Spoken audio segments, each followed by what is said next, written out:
We have here a variable valve timing camshaft.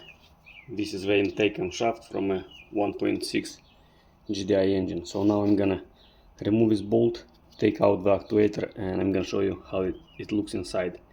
Why it's called variable valve timing? Because this sprocket, it's not attached directly to the camshaft. It's attached through this actuator that allows it like to change the angle of the camshaft lobes related to the sprocket. So now I'm gonna remove it from here and I'm gonna show you what's inside.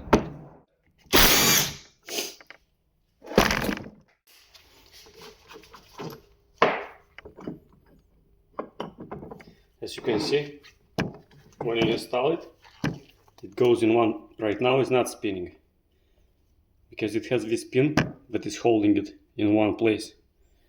You can see the pin on the actuator as well. So when you install it, there is only one position how you can install it, and that's it. It's not gonna be able to go in another position, as you can see.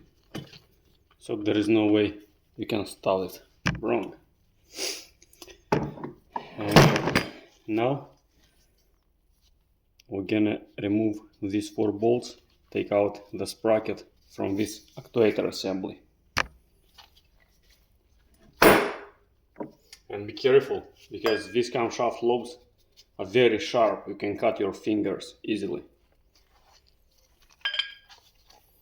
So as you can see, here is a pin on the camshaft, and here it's a hole in the actuator. There are 4 holes, but one is big.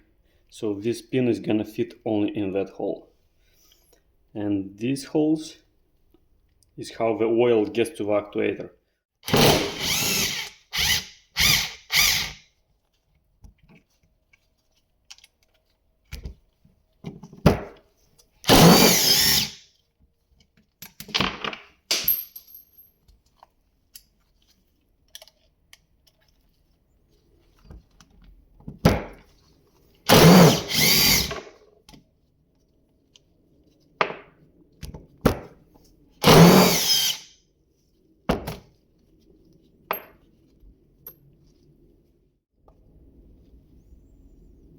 As you can see, we removed all the bolts.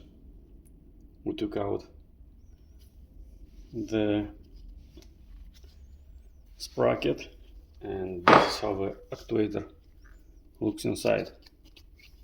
And when you apply oil, it's pushing it to another side. It's moving it like this.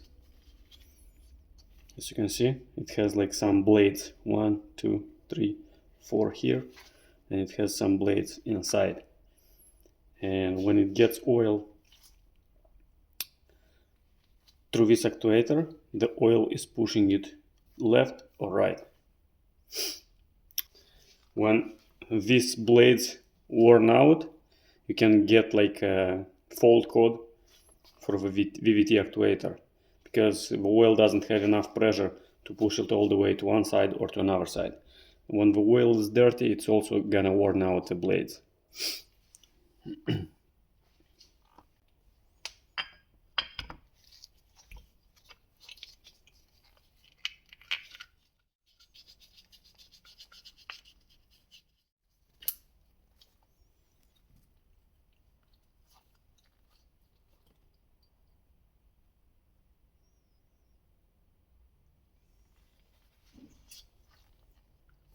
As you can see, I just took it out. This is what's inside the actuator, and the blades just fall down. I'm gonna put them back now.